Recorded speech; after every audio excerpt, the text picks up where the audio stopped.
Chicken rap এটা কোনো এক দেশের নয়, বরং Mexican, middle eastern, western fast ফুডের মিক্স। তো আজকে আমি চিকেন র্যাপ বানাবো, ফার্স্ট টাইম বানাবো। তো আমার কাছে টমেটো ছিল না, আমি আমার বাগানে গিয়ে টমেটো কালেক্ট করলাম। আর আমার বাগানে মাশাআল্লাহ অনেক সুন্দর টমেটো ছিল, ওগুলো আমি কালেক্ট করলাম। দেন আমার বাগানে সুন্দর সুন্দর মরিচ হয়েছিল মাশাআল্লাহ। বাহিরের ওয়েদারটাও অনেক সুন্দর ছিল। চিকেন র্যাপের জন্য এখন আমার চিকেনটাকে ম্যারিনেশন করতে হবে। সেজন্য আমি শুকনো মরিচের গুঁড়া, টমেটো সস, সয়া সস, পরিমাণ মতো লবণ, বিভিন্ন মশলা দিয়ে ভালো করে ম্যারিনেশন করেছি। তারপর এখানে আমি আমার বানানো মায়োনেজ রেডি করে নিয়েছি। দেন আমি কিছুক্ষণ রেস্টে রেখে দিয়ে এখন কড়াইয়ে সামান্য পরিমাণ পেঁয়াজ, এই একটা টমেটো আর চিকেনগুলোকে আমি ম্যারিনেশন করে যে রেখেছিলাম ওগুলো দিয়ে ভালোভাবে শুকনো করে ভেজে নিব।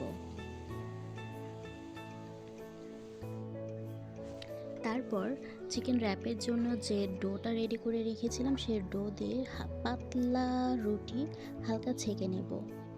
র্যাপের ভিতরে দেওয়ার জন্য আমি এখানে সালাদ কেটে নিয়েছিলাম চিকন চিকন করে। এখানে টমেটো কুচি, শসা কুচি, গাজর কুচি, ধনিয়া কুচি, লেবু, পেঁয়াজ কুচি, মরিচ কুচি করে রেখেছিলাম। চিকেন র্যাপ কোনো একদিন হঠাৎ তৈরি হয়নি, এটা মূলত বিভিন্ন দেশের খাবারের মিশ্রণ থেকে এসেছে। এর মূল ধারণা এসেছে টর্টিয়া থেকে, যা মেক্সিকোর একটি জনপ্রিয় রুটি। পরে শার্মা এর মতো খাবার থেকে ভেতরে কিছু দিয়ে রুটি মুড়িয়ে খাওয়া আইডিয়াটা ছড়িয়ে পড়ে।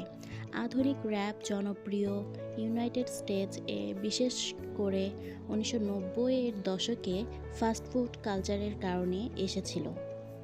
চিকেন র্যাপ হলো সেই ধারারই একটা ভার্সন, যেখানে রুটি পরোটার ভিতরে চিকেন, সসেস, সালাদ দিয়ে মুড়িয়ে খাওয়া হয়।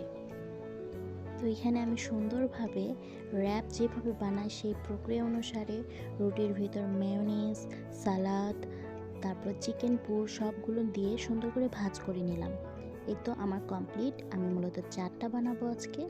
চারটার জন্য আমি সুন্দর করে চারটাকে বানিয়ে নিয়েছি। এখন এখানে কড়াইয়ে আমি 1 চামচ পরিমাণ ঘি দিয়ে দুটাকে সুন্দরভাবে হালকা করে ফ্রাই করে নেব, দুই পাশে সুন্দর একটা কালার আসা পর্যন্ত।